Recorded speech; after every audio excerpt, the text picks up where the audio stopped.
Hi, this is Tom for PokerVIP.com and welcome to part 3 where I'm going to be reviewing John's Pot Limit Omaha Bankroll Challenge on Betfair. So yeah, this is the third video he sent me, some interesting spots in it, so let's jump into it. Just before we start, left-hand table, a little bit of action before the video starts.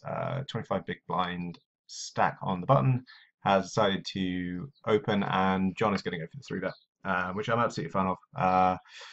The King 3-10 ran down single suit. It's going to play pretty well. We're unsure with dynamics and whatnot whether the button's going to be a bit tighter than his 50% range that we'd expect him to have. You know, if he's tightened up with his stack size considerations. But you know, even if he's tightened up, you know, a little bit, we're still going to be doing pretty well versus you know, 30%, 40% range. It's a small pot, nothing more really needs to be said. So John goes ahead and makes a 3-bet. You know, once he 3-bets, he's obviously obligated to call any jams. She does, and it's just unfortunate his opponent happens to have a double paired hand containing aces. So yeah, it's unfortunate, but I like the play. I think the play is good. Long term, we can be results oriented, of course, but that's not going to be to our benefit long term. And yeah, we're okay just taking the result on the chin. So left hand table, John's going to 3-bet the King Queen 9-4 double suited. Yeah, we're okay with this 3-bet. Not uh, it's not you know, terrible. It's not brilliant either. It's going to flop reasonably well though. That being said, you know, it's a hand with potential. We're just going to plug it into the interactive hand analysis just to illustrate how well it flops. Yeah, it's in terms of like absolute hand strength, you know, it's not fantastic, but it's going to flop well. We have the betting lead. We're against a very wide button range, so you know, if this were against an early position raise, we'd be far less of a fan of it. But against the button range, it's going to be doing absolutely fine. So if we flip over odds oracle, we're just going to see that comparatively, we're going to flop something at least 6% of the time, and we're going to flop you know, top pair or better, you know, a little over 40%, which is no, not terrible. That's not considering all the flush draws, straight draws, and backdoor draws we can have with this hand as well. So, you know, we're a fan of this. I think it's a reasonably good 3-bet. Mixing hands like this as well means that we can't be exploited, and our opponents just assume we have aces every single time. I like the continuation bet here. You know, in terms of actual sort of hand strength, we have middle pair with a second nut flush draw, which isn't phenomenally you know, strong, but it's still pretty strong. It's just not absolutely nutted. But we are betting into a cat range. It's very likely that we can have the 3 aces. Our opponents can't. You know, they can still have hands like ace queen, you know, king jack 10 with a flush draw, that kind of stuff. But you know, that's still quite a small part of range. You know, we're going to make more 2-pair combos than they are. We're going to make more set combos than they are. We're going to have more nut flush combos than they do. So I like the line. The only thing I would say is I think we size down a bit. I think 4 is maybe a bit too big. You know, if this were a dry board and we had this spot, we'd be betting about half. I think in this spot, when it's you know, a bit of a wetter board, we can fire something between 2/3 and 3/4 pot. I think he's gone a tad big, but it's a very pernickety kind of criticism to have.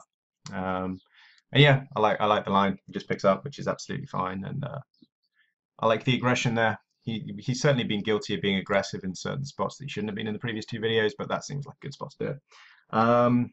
Opens double suited on the button. As a general rule of thumb, if you're opening anything double suited on the button, it's never going to be terrible, and it's quite often going to be profitable. It's like really discoordinated low stuff. You know, maybe you can fold, but as a general rule of thumb, double suited stuff on the button is going to be a good open. It also gives him board coverage. You know, gives his range a bit more bite to it. He flops pretty well. He's going to be firing here, and again, like c-bet. He has top and bottom, backdoor flush draw, and just very likely to have the best hand in this spot. And he can get calls off, you know, 9x. Some of the weaker overpairs, 10s, queens, jacks. Some ace-3-5 combos, some 3-5 combos, some 6-5-3 combos. He's only really worried about 9-4, which is unlikely to exist, but I guess can and sets, and he blocks 2 of those, so it's absolutely fine. Turn is a bit iffy. And John elects to check, and we can go either way on this. Really, again, it's going to be somewhat player dependent. I kind of like the turn bet, and the reason being that we block the 9, so it kind of reduces you know, a number of top set combos, etc. Although, you know, given our opponent just called on the flop, that's pretty much not really a consideration. But in essence, we can have some four houses here. We can apply pressure. We can to sort of hands like jacks and tens, and you know, force them to fold, and we deny equities for all the straight draws that we previously listed. And you know, of all the pairs that pair, the four is, you know, the less likely to hit our opponent's range. Basically, the only pair that we assume could sort of pair on the board and make our opponent trips is going to be a 9 in this spot. So if the four of the deuce pair, you know, it's a good spot to bluff in general. Obviously, the deuce in this instance would happen to make us a boat, but you know, in sort of a long-term view, we'd consider the deuce a pretty good card to bluff. Or you know, sort of like merge value bluff type thing. And yeah, it's an okay spot to do it, especially given that the fact that we have the you know, only sort of like the 10-9 here means it's really difficult for us to improve. So I think betting here sort of like to deny hands equity and you know, possibly force some hands out is reasonable. I mean, the counterpoint to that is that the stack size is somewhat smaller, but given he's taken quite a passive line, I'm okay with just sort of firing here. And if you fire here, it also puts in your opponent's mind that you're very likely to fire river, and you know, by calling turn, they're obligated to call river. So can they call two streets with a cap range? But that's the aggressive way to go. The check's absolutely fine as well. You know, either route's fine, and it's going to be player dependent. If you're playing someone who's very fishy and very stationy, you know, loose passive, then bluffing's not a great idea. If you're playing someone on the tighter side, then you know, you can fire away. As it is, opponent shows up with queens. That's going to be right on the cusp of whether you can get it to fold turn. Like jacks and tens, I think you can. Queens is kind of like probably the top of his bluff catching range, so maybe that would be like an awkward one to get to fold, but you can still apply pressure to it. And you know, as I said, it's going to be player dependent. But yeah. So right hand table, John's going to overcall this. So we've had a limp from a reasonably short stack, and John decided to call the isolation. We're going to assume the isolation is reasonably wide, given it's on the button, and from someone that I think I played briefly when I was playing on Betfair for a month or so. And they are one of the more like proficient regs. At 50, I think I was playing him, but apparently he's playing 20 as well. And yeah, so we're expecting him to have a reasonably wide range, but like a range that plays pretty well post flop. You know, it's going to play well in multiple spots.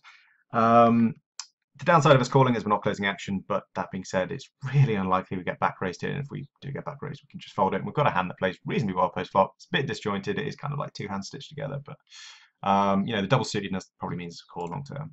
And then fast forward to flop, and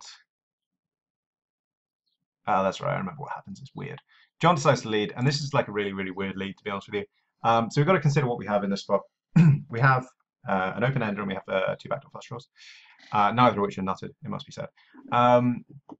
So here's the kind of like problem with leading here.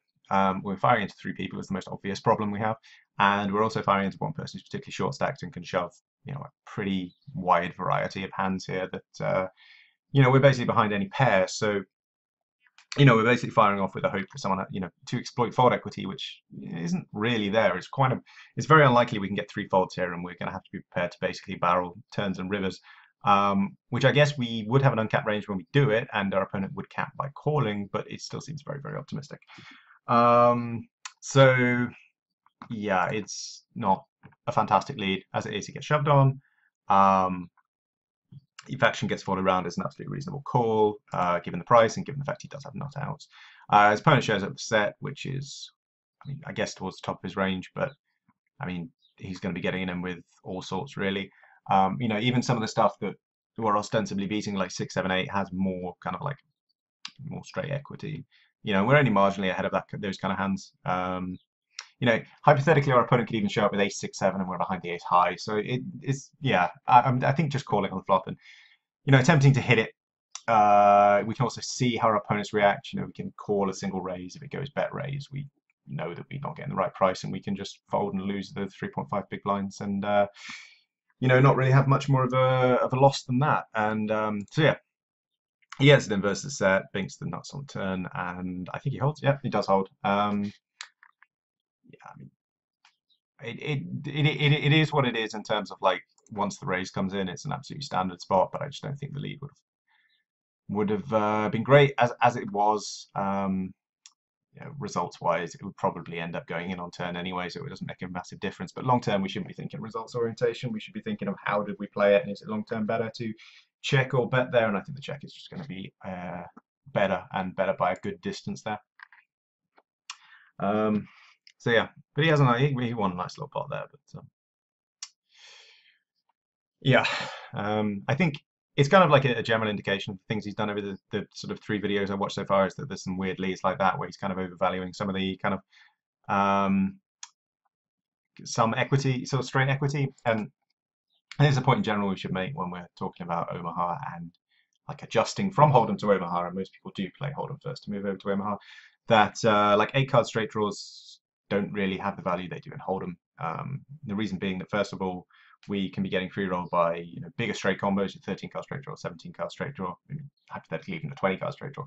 And the second reason is that if we hit a straight and Hold'em, it's likely we're getting paid by top pair, etc., just because hand values are so much different. The moment the straight comes off on an Omaha board, then people with sets and 2-pair really start like trying to get to showdown. Barring a situation where they like have a set with a flush redraw or something ridiculous like that, then they're really kind of, instead of, hey, I have 2-pair, let's go for value and hold them, their mindset completely changes towards let's try and take showdown. If I boat up, I can start putting money in, but I'm worried as to what my opponent can have if he shows a lot of aggression and willingness to put money in once the straight is possible. And the likewise as well, it's obviously true with flushes getting there as well. So on the left-hand table, this is an interesting little hand. We have a post. In general, if anyone is playing any form of poker, posting is going to be a losing play, so just wait till the big blind comes around. But as it is, we have a post. I like the isolation. The post is obviously going to be a completely random hand, so I totally like the ISO. And yeah, I mean, he does need he has to have an idea of what boards he can fire and what he can't fire on the flop. But yeah, we like the ISO. I don't agree with him hitting the fold button instantly here. Like, this is a button open if it's folded around. So I think kind of hitting the quick fold options. I think in general as well, like, this isn't just a problem with John's play. I think in general people kind of act too fast. If you take a couple of seconds just to kind of like wait for action to come around, even on Zoom tables, like, you're playing so many hands anyway, you might as well just wait for the action to come around. You have all available information, presented to you, and then you can make a decision, based on all the variables that you can extrapolate from, rather than sort of saving yourself the 2-3 seconds but potentially missing out on the spot. And I do realize how old I sound by saying that, but never mind. But yeah, once it's raised in front, obviously it's a very, very standard fold. But I think he could have potentially opened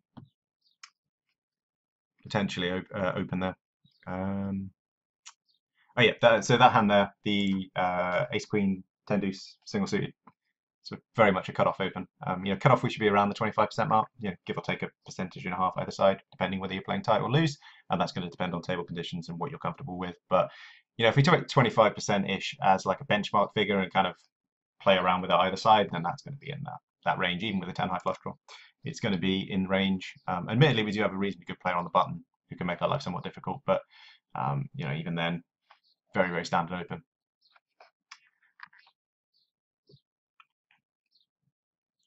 The dangler is obviously a concept in PLO that it does hurt hands, but we have 3 connected hands and potential flush draw, in the cutoff, and that's pretty good from our point of view. Conversely, I don't know why the video skipped forward when he sent me this, but the King Jack 5 single suited is a fold in cutoff. Why we're raising King Jack 5, which is kind of like 2 Hold'em hands stitched together, versus Ace Queen 10 deuce, where we've got a 3-card synergy going on and they're higher cards. I'm not really sure. The only real plus point about the King Jack is that we have a higher flush draw, but that's kind of it. So yeah, I would be puzzled as to why he's opening this and folding Ace Queen 10 deuce. Again, it kind of, I think we touched on this in the previous video, that he's making some very, very loose plays, and then all of a sudden he's going too tight. And there's a happy medium that we need to sort of try and find for him. If John were approaching me as a coaching student, we'd be very much talking about like trying to cut out the the really loose stuff of parts of his range, and then sort of question why he's all of a sudden kind of like over adjusting and really tightening up, you know, in kind of weird and random spots, to be totally truthful with you, and kind of trying to merge those two thought processes together, and then kind of like find the perfect medium as to what a good value range would be in each individual spot. And yeah, so he's just sort of a little, he's almost there. You can see that the building blocks are there, and it's just a couple of things here and there, and he's close, but it's not quite there.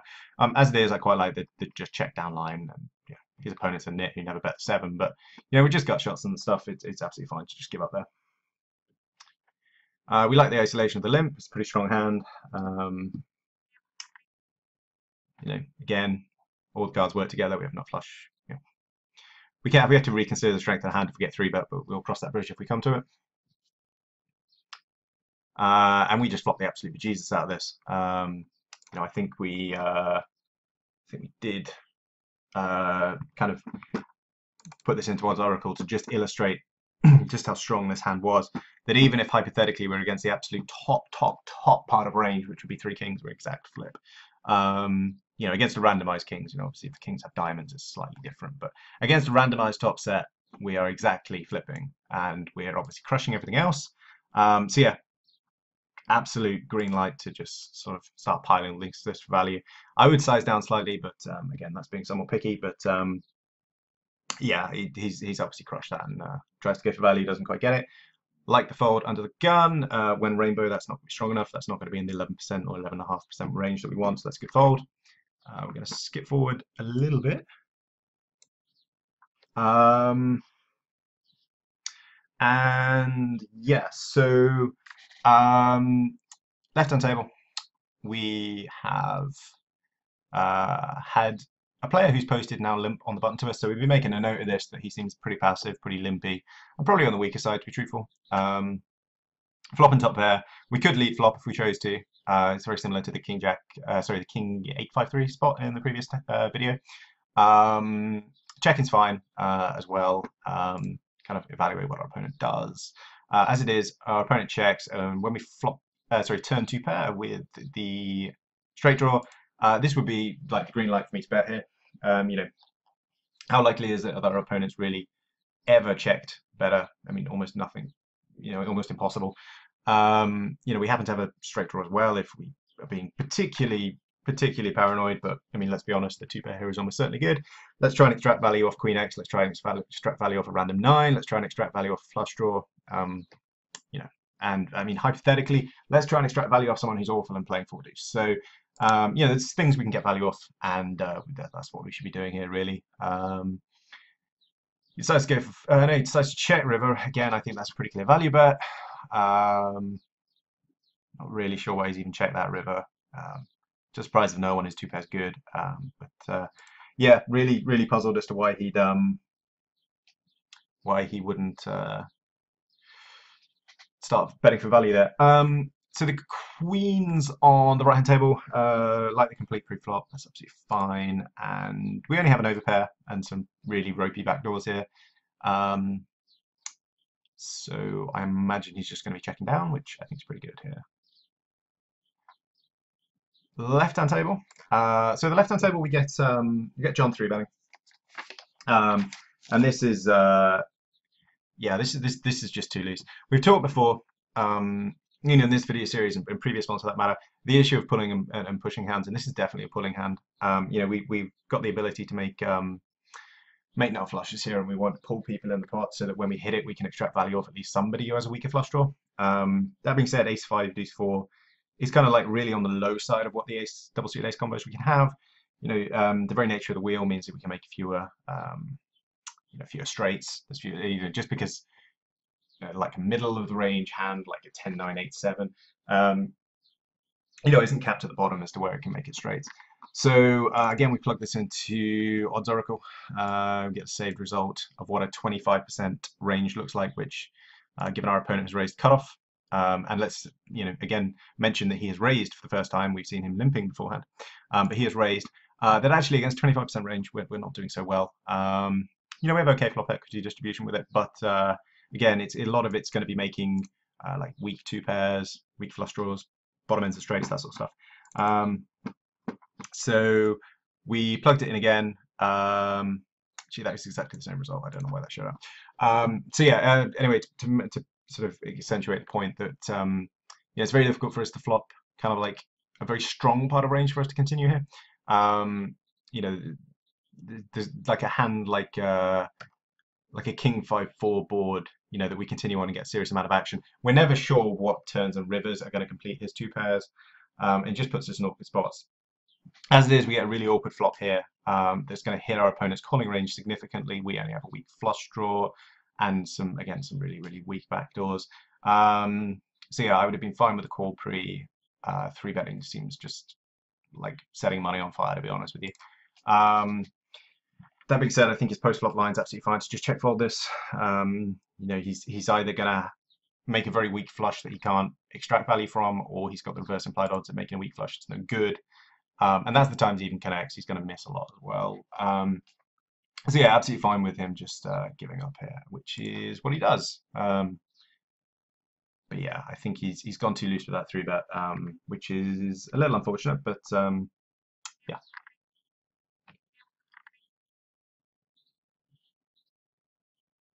So we get the min open. We're just going to touch on this briefly.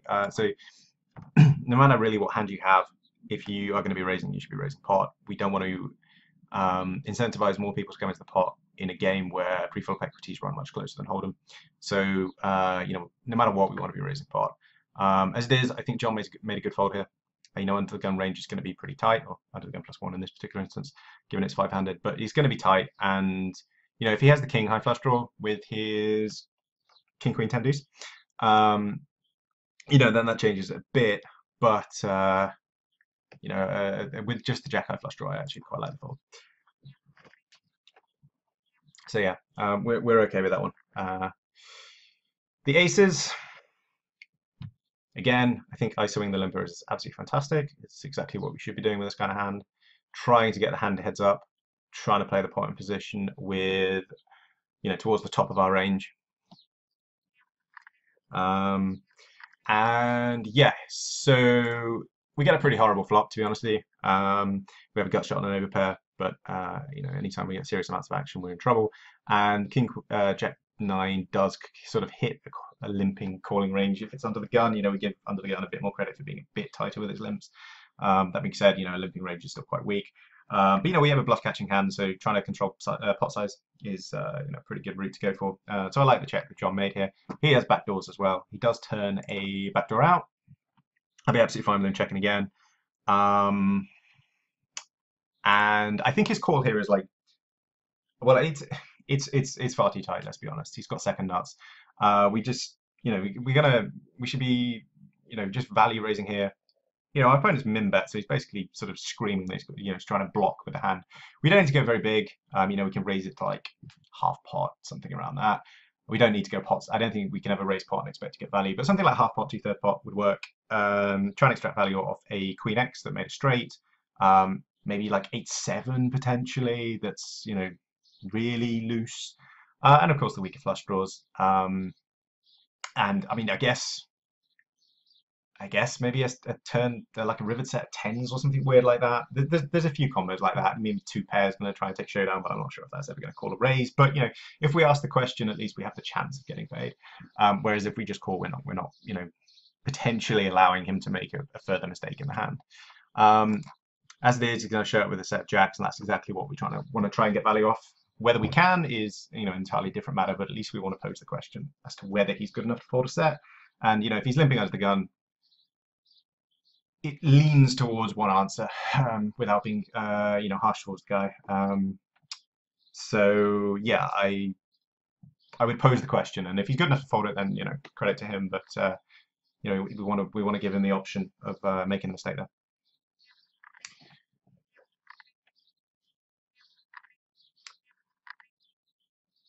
So right hand table, we've got the 9-7-6-3 double suited. Again, we've got this min sizing. I think especially when he's short stacked, he should really be just trying to get money in and double up. So why he's going small, I'm not sure. John thinks about the 3-bet, which would be ungodly bad. Decides to call. It's an okay defend. It's not fantastic, but you know, we should be defending around 50% of range in the heads-up spot. This is gonna just about gonna be there, and with a reduced price, you know, we don't need 2-to-1. That's you know, incentivizes us to call a bit more, which is the reason why we should, you know, you should size up if you're raising. So yeah, we can call a little wider, but you just need to be mindful of the fact that you know, in later streets that we can have the weaker parts of range and how that will influence the action. As it is, he's flopped pretty damn good. 2-pair, double gut shot, and flush draw, and he's gonna raise here, and I think that's absolutely fine. You know, even if our opponent shows up with the straight here, the 7-4. We have so many outs versus that. We want to punish like over pairs. We want to punish 2 pairs, which we have, you know, a lot of equity versus. We want to punish higher flush draws that don't have the pair outs. So yeah, a lot of stuff we can extract value from, and that's what he's going to go for, which is fantastic. He's not going to get any action, but again, if you don't ask the question, you know, you don't give yourself the option to extract the value. Let's skip for a little bit to the Queen Jack 8-8. In fact, there are 2 hands simultaneously going on here as well, because we're also going to look at the Queen Jack Deuce 5. So let's focus on the left-hand table, and then we'll rewind and go through the right-hand table. That seems like a pretty good plan. So the Queen Jack 8, the Queen Jack 8-8. We can defend this four-handed, you know, call on the button. Folding is also fine. The one thing it definitely isn't is a 3-bet. It's just far too wide. You know, we could go and run the maths pre-flop as to exactly how wide our opponent has to be raising for this to be an issue. But, you know, we've done that a lot in previous videos. I don't want to bore people with the maths completely, you know, constantly. You know, you can very easily go and do that in Flopzilla if you find yourself in these sort of spots. But, you know, I think we don't want every video to be much of muchness. And I think, you know, the way this video is going, it's a bit more conceptual. But yeah, correction, he actually does go for the call. He was thinking about 3-bet. So yeah, the call's okay. I thought he went for a 3-bet for some reason. But yeah, he was thinking about 3-bet, and the 3-bet's clearly not the right option at all. Yeah, so he picked probably the best option, just about. The fold's the second bet option. The 3-bet's easily the worst. And he's just going to fold there, which I think, given the lack of redraws, etc., is an absolutely reasonable line. Yeah, it's fine. I mean, obviously with the presence of 3 clubs, it does also detract from the strength of the hand as well, to a point. But you know, it's an okay line. It's never going to be that bad of a call pre four-handed. You know, when we have the button. You know, if we're getting earlier position raises and we've got worse position ourselves, then we can rethink it. You know, if we're in small blind, it's certainly less appealing to call than on the button. The one thing I will say about calling on the button is it can be cap range, because it's the best spot to 3-bet. So if you're playing particularly attentive players, you know, who really understand pre-flop ranges down well, then you can maybe be exploited there. I'm not really sure that's going to be the case at 20 PLO. But, you know, higher stakes, that's certainly going to happen. So let's just rewind to the start of the Queen Jack Deuce 5 hand. So that is also an interesting hand.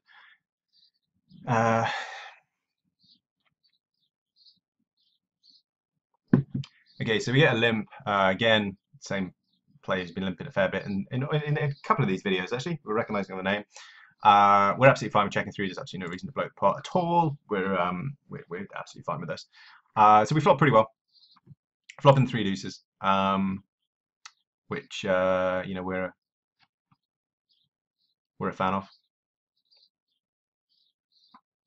and we get led into. So I think it stands to reason, if we got checked to, we're going to be leading. You know, we flop particularly well.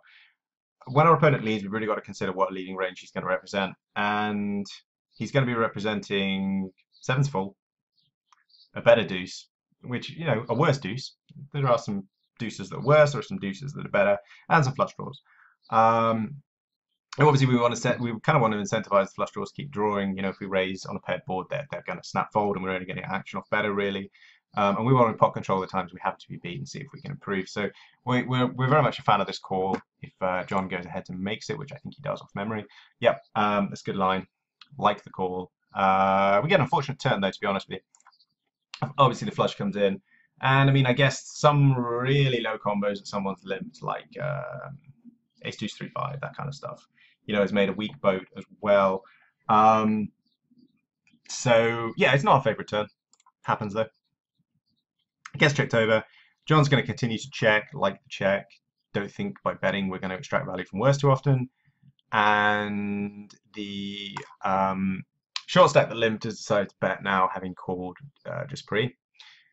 In all probability, when it does this, we're probably putting him on a flush draw or like 3 7s, basically. He's really polarized between hands that have drawn and hit and stuff that was so far ahead it can't raise to, because it just doesn't think he can get value on flop. And the peril we have in this spot is that we're out of position. So much like the Ace King 9 8 hand in the previous video where we went through the maths and the interactive hand analysis as to how we could improve, and how poorly the hand improved on turns and why we didn't really have the implied odds to draw to the straight. We have much the same issue here. That how do we improve first off, and how do we improve and get value while being out of position? So the first thing we have to consider is if we hit the 5, it's theoretical, it's no good. I mean, there's times that people have a better full house, whether it be, okay, 3 7s we're never improving versus, but 3 deuce we're behind, etc.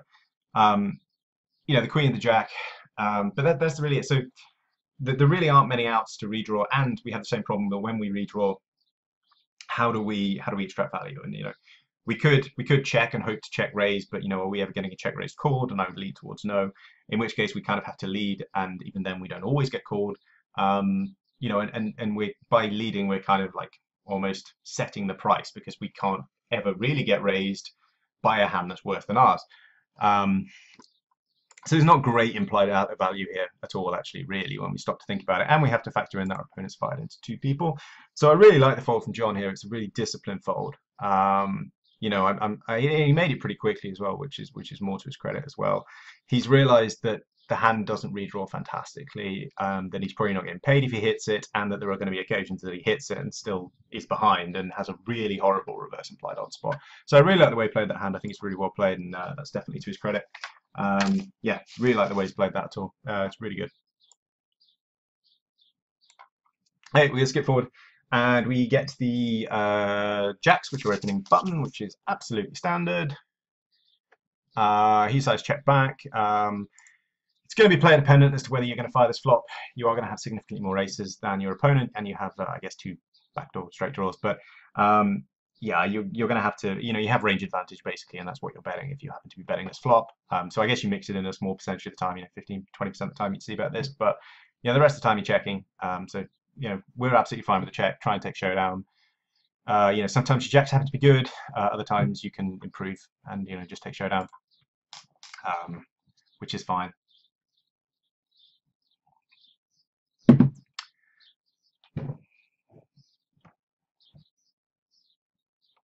So when his opponent pots, is repping a really polarized range, basically a complete naked bluff, or effectively a 6 and better. And we have a hand that has no blockers to anything on the board. And yeah, it's just not a particularly good bluff catching spot. So yeah, I like the fact that he's folded here. It's just a must spot, isn't it? Really, you've raised on the button, you've made a profitable raise, and you've got a bad flop, and yeah, it's just the way things go at times.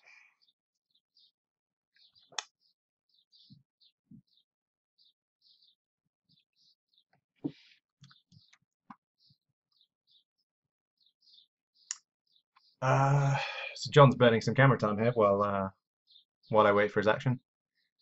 Okay, so he checks 3 10s. That's okay, given the limit. You could also raise, given the fact he's against cat range, and you're probably gonna be able to pick up on most flops. But that's also fine to just check and take the flop. Either option's fine. It's also going to depend how often that your opponent's going to be sort of giving up. You get some people who are very, very passive pre, but then really sticky post flop, and this is where like a HUD would be incredibly useful to tell. I understand why he's not playing with a HUD at this point, just because it clutters the video, and from like an entertainment content point of view, it's really awkward. But if someone watching this video were playing this kind of game, then obviously a HUD would be fantastic, and that would give you the idea of how often you can steal. It's a stat that I definitely have as to how often people effectively give up from their various positions, having checked or skipped to c-bet, or however you want to kind of set the HUD up to kind of give you the same kind of information. But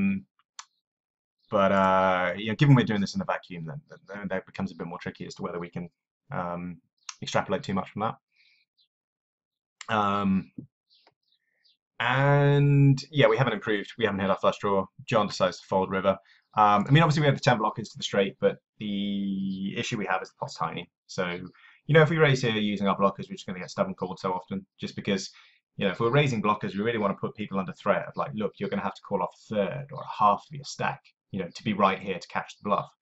And that's the beauty of a blocker bluff when we're doing that. But when the pot's so small, it just loses the fear factor, and as such, you're going to get a lot more calls, and that's going to make the bluff less effective. So yeah, we like the fact that he's just given up there.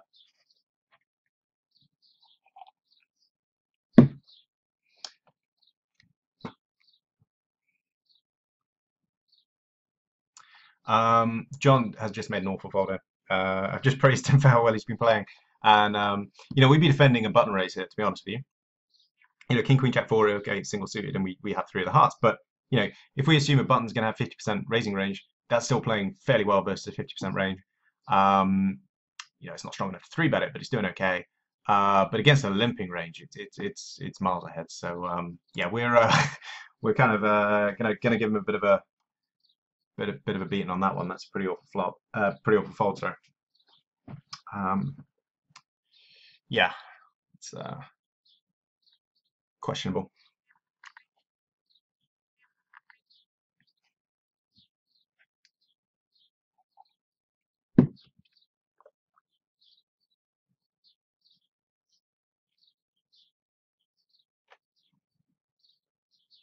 So I realize it looks very rude when I'm drinking while I'm doing this video, but it's 29 degrees outside, so needs must. So King 985 double suited. Yeah, we're technical with him calling here. It seems far too wide to 3-bet versus a short stack. We've covered a few of these spots in previous videos, so the maths is going to run pretty similar to how it kind of has been in previous spots. We're going to ignore the left-hand table for a second, rewind to cover that hand in full. Trying to cover two simultaneously is kind of awkward. So yeah, he decides to make 3-bet. I think this is too loose. That being said, when he flops that good, yeah, we're just going to be getting money in. He has flopped absolutely fantastic. The issue he has by 3-betting is he's going to be forced to call just about every 4-bet the button makes, and he's going to be behind the vast majority of 4-bet ranges. So I will actually pick up Odds Oracle here just to kind of illustrate the problem he has with a 4-bet range here. So if I put in, I'm not sure if it's exactly right, but it doesn't actually matter for the purpose of this. Yeah, if we put in, like, let's say a 10% 4-bet range, which is pretty wide, but yeah, he's also somewhat understandable. We see that we're actually doing pretty badly, and this is kind of like the issue we have. Like, so we're doing okay, like as a defend. In fact, we're doing more than okay as a defend. It's a very good defend. But the problem we have is when the 4-bet comes in. So when we plug in that our opponent has 50% open raising range, we see the equities running pretty close, and we have the massive advantage that we have a hand that has far better flop equity distribution than the vast majority of our opponent's range. Granted, we're out of position, but we're going to be able to check raise him off a lot of stuff, and we're going to flop something. Fair frequency, and obviously this is just including like naked stats of pairs, etc. It's not including the times that we flop pairs with the draws in addition. I mean, we can put those in as well, but then it starts getting kind of like incredibly complex in terms of kind of displaying the data. But it is something that we have at our disposal at Odds Oracle. If we start including backdoor outs and straight outs, it's very difficult to follow, but it just illustrates how well the hand can flop. We don't need to go through every single individual piece of data because it's kind of like a maelstrom of just how much there is there. But it does illustrate the point of how well it is going to flop. But by reducing the stack to pot ratio, we're kind of reducing the chance of us realizing that equity. But as it is, he's managed to flop the absolute world, so fair play to him from a results point of view. But yeah, again, I think the sizing's a bit large. You know, something like half pot's still going to induce the shove, but looks a bit weaker, so might get a shove from something that's slightly worse. Potentially, as it is, they're going to get money in. And yeah, he's flopped pretty damn good, and I believe he's just turned the guy stone dead, which is as things go pretty good. So we're going to rewind to the start of the hand on the left-hand table, um, which is going to start momentarily.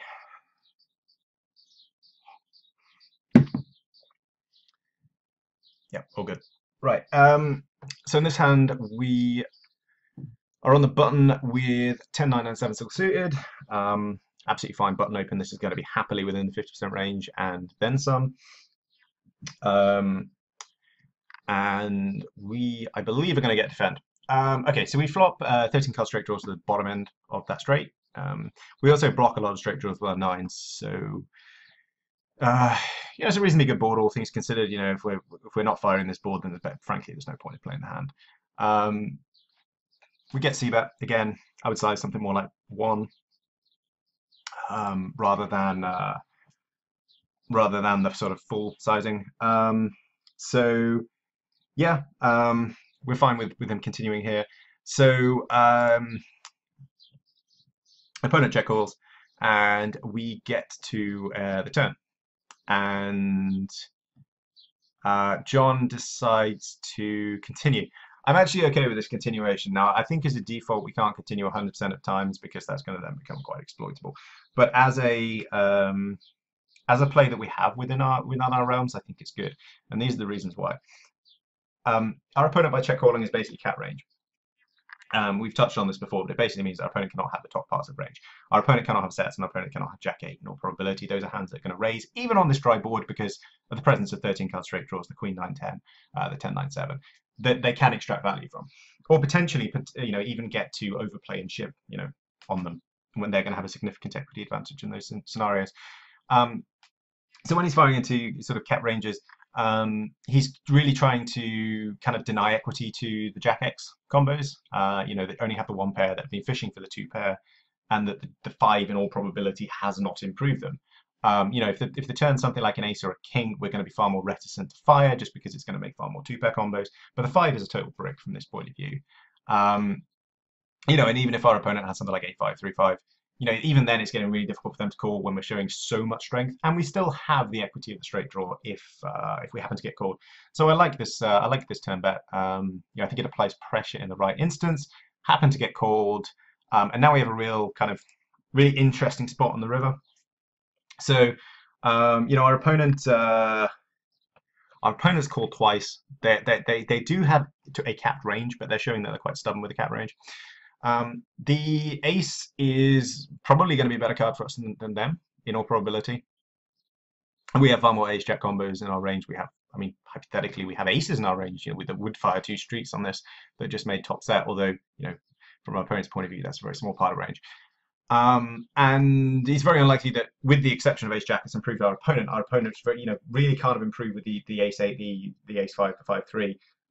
You know, the only hands that really improved in that aspect, you know, had the jack anyway, because it was the only way they could possibly call the turn bet. So this play on the river is going to be very, very player dependent. If we're playing really tight players who tend to overfold, then we can bluff. Playing very loose players who tend to, like, you know, call any 2 pair combo, then bluffing is going to be, you know, hugely minus EV. And then there's going to be the players in the middle, and that's going to be the interesting point as to how do we play versus them, because they're going to be the sort of like the middle ground of where do we draw the line as to where we bluff. So yeah, the river bluff's definitely aggressive if John goes for it, and he's obviously looking like he's going to go for it.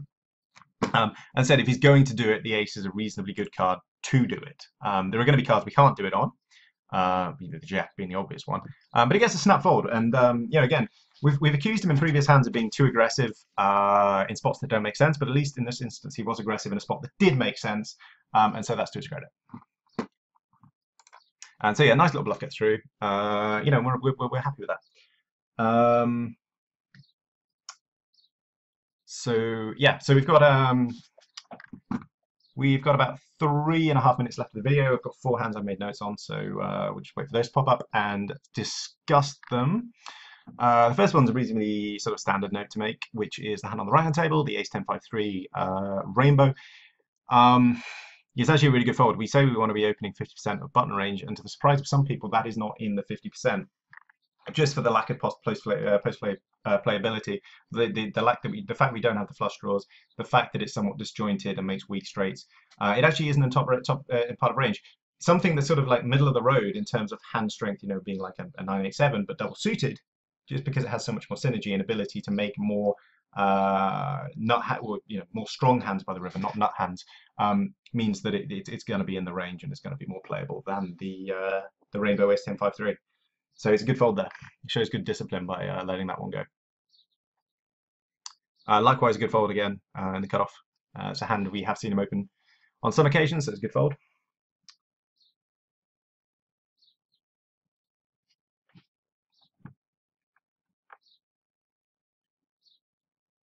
It's left on table with the ace queen jack single suited. We are definitely going to be raising here. It's just a question of what and how do we raise. We actually get limped, and this guy's been... So something to note before we even start sort of seeing what John does in this hand is that this guy has, again, limped. Now, we've seen previously when we attempted to 3-bet him really wide with the ace-5 deuce-4 double suit, I believe. The low double suited ace, anyway. I think that was right. I think it was ace-5 deuce-4. We've seen that he is willing to raise some buttons, so he is going to be raising the sort of like the higher end of his button range, and he's limping others. Now, if he was consistent with his range and limping all or raising all, which raising all would be the far more standard approach, then it's more difficult to get a read on where he is in the hand. But by limping, when he has been shown he's willing to raise, we can sort of start eliminating certain parts of his range. If he's playing a linear range, which at this point we assume he is. So we like the isolation. Things to be mindful of is the stack to pot ratio is still quite high. But we want to be getting money in with this pre. And if we can get one of them to fold pre, it's fantastic and get the hand heads up. In all probability, we don't get fold normally, but we actually did this time, so that's kind of cool. John decides to fire, and yeah, it's kind of like an iffy spot to fire. I mean, without the ace of club blocker, we would not be doing this. I think, in all probability, it's just a very coordinated board. So again, we plug this into our Oracle. And I gave our opponents 15 to 60% of range, and that kind of illustrates just how far ahead we are pre-flop, and the flop equity distribution we have. So we are going to be firing a very, very, very high percentage of flops, but the question we have is would this be one? And I think with the presence of the ace of clubs, yes. Without them, probably not, although it's very player dependent. We can bet, but then we have to kind of like give up if any further aggression comes our way. We don't have any backdoor outs. We're always going to have a one pair hand. Maybe betting flop to then give up is a reasonable line as well, one that I could probably get behind. And certainly in my in a more aggressive day, I would be doing it. But the ace of club blocker here is fantastic for our hand. So he goes for the continuation bet out of position. Again, in position, like we consider checking and pot controlling, but when out of position, it does incentivize us to bluff a bit more. And he's now got the ace of club blocker. Yeah, it's just a good time to fire here, really. So if I give just sort of illustrate the kind of like problem we have with the flop. If I give our opponents the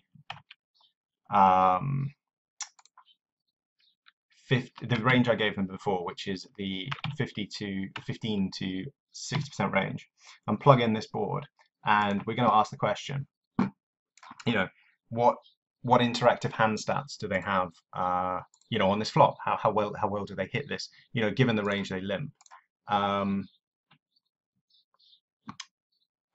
And if I remove that from the previous one, which would be handy, we're going to see that our opponents actually do not miss this board that frequently.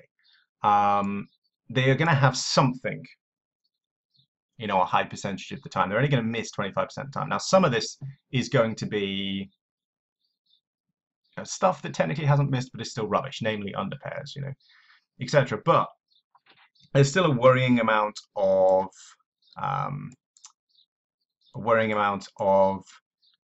two pairs, over pairs, and if we include like pairs with flush draws, pairs with straight draws, we suddenly start seeing just how dynamic this board is and the problem that we have potentially presented ourselves with. But we are playing a very passive player. So like, I think the bet's fine given he's passive. Like if we were playing a very aggressive player that's got the propensity to fight back, then maybe we go into check call mode and then sort of like use blockers as bluffs potentially. We're not playing, when we're playing a passive player, I'm fine with John betting. He uses the blocker as a bluff, gets a snap fold. You know, fantastic result from our point of view. But yeah, it's just to illustrate like potential. We basically, if we're going to be firing that spot, we really need to have a plan as to what we're doing on various runouts. And yeah, that's pretty much all we need to say there. That you know, whatever our action happens to be there, we just need an idea of what we're going to do later in the piece. So again, left-hand table, single-suited aces that are connected. Love the isolation play. That's, you know, going to be a very, very good result for us long term. We like the c-bet when we have the you know, nut draw to go along with our aces. You know, we're a big fan of that. And yeah, it's just going to be doing pretty well here. We get called, and the turn card is a 7. Now, there's kind of like there's two ways to play this really. So the way that I would probably traditionally play this is to then turn this hand into a bluff catcher. You know, if the king had paired, we're significantly more worried because our opponent's going to have significantly more king x combos when they call flop. But I want to allow weak flush draws, and you know, king x to turn themselves into bluffs, and you know, essentially bluff catch. And this is really going to be in the top part of our bluff catching range. You know, we still have redraws to the flush if hypothetically we do happen to be against a 7. You know, it's almost impossible for us to be against a full house. One, given the nature of the board and it's not very connected, and secondly, you know, if someone had 2 pair on this flop, they're almost certainly fast playing it. Or you know, a set for that matter. They're fast playing the hell out of this. There's no way they're going to let a turn card come off, especially given we've ISO'd and shown aggression. So it's, you know, it's very, excuse me, it's very apparent. You know, we like this flop and we're willing to get money in on it. So yeah, we're absolutely kind of like crushing this board. So we're okay with checking here and check to check call, which I think is exactly what John's going to do actually. We're going to touch on the right hand table as well, but we're going to finish this hand first. So yeah, John goes for the check call, which we're a massive fan of. We love that play. We think it's good. So the river then presents us with an issue. We haven't improved. Now, this is again going to be player dependent, but in a vacuum, we're right at the top of what a bluff catching range represents. So we're going to have a few things we're going to think about. We're going to think about like timing that our opponent's going for. We're going to think about the sizing they go for. Then we're going to think about what their image of us is and how they might play versus that. And we're going to think about what standard of player they happen to be as well, like how prone they are to firing some bluffs in. You know, so we're aware that on the river our opponent is probably going to fire most busted flush draws. We're going to assume king x is probably going to take showdown. Now that doesn't need to bluff, it has showdown. So it really comes down to a question of how many 7x's did our opponent call flop with. You know, a bare 7x that didn't improve. There are going to be some 7x's that had flush draws and just had to turn 7, but that's a smaller part of range than the general flush draw potential that's out there. So John is going to go for the check here. I much favour that over a blocker bet. I think a blocker bet just looks exactly like what it is and is probably going to get jammed on a very high percentage of the time and puts you in a really, really awkward spot. So yeah, we come to the river, and really interestingly, our opponent doesn't jam. I would have assumed our opponent would jam just about always, really, mainly for value, like, you know, and, you know, obviously if they're bluffing, you know, to give the image the illusion of value. So it's a bit of a weird one, really, as to why they'd go half pot and not try and exploit maximum value in a spot where we, you know, we appear to have a bluff catcher, which is exactly what we have. So yeah, it's towards the top end of bluff catching range. If we're playing a really tight player, then we can fold. This player seems pretty loose from what I've seen. So it's going to come down to a read generally, but it's one I would probably be leaning towards call for. You know, if you happen to show up at the 7, then you know, you kind of sigh and moan about how unlucky you are, given how massively crushed he was on the flop. But you know, this is right at the top of what a bluff catching range would be, and you know, in order for us to not be exploitable, we have to be calling with certain parts of bluff catching range, and the top part of it makes sense. So We'll see what John does, but you know, I think a call's pretty damn good here if he makes it, and he does. And as I said, he's against a weak flush draw. You know, it's the reason we're playing hands such as the aces is to try and cooler hands such as this. I mean, obviously this is somewhat different in that we didn't hit the spade and cooler the guy, but the point is if we hit the spade, we are going to extract a large amount of money from him. And you know, John is good enough here to turn the overpair into a bluff catcher and extract and exploit value that way. So I think he's played the hand really well there. I really like the way he's played that. And I think that's to his credit. It's a really nice hand that. So we're going to rewind to the left-hand table. This will be the last hand. So if I just plug this in readiness for what happens.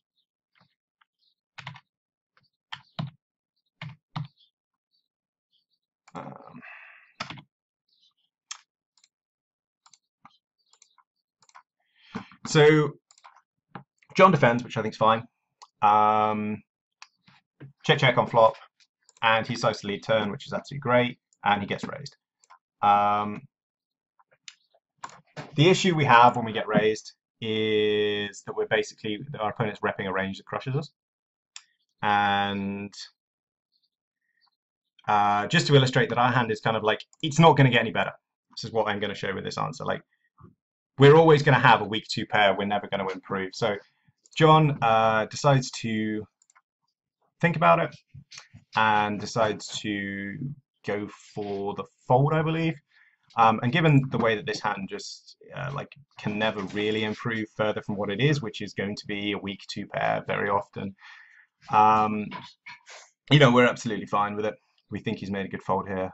You know, realistically, to continue, he has to hit, you know, a 10, a 5, a 4, and even then, they're not always good. You know, the 4 more likely is, but you know, drawing to weak 4 houses in spots where our opponent's repping a crazy strong range is never going to be a particularly good idea. So again, he shows some really good discipline. Again, he makes a good fold. Where, you know, spots like that, you know, are not so glamorous as, you know, the hand on the left-hand table where he bluff catches, but you know, not losing the minimum, you know, in spots like that is going to greatly affect your win rate in a positive way. So I like the way he played that hand.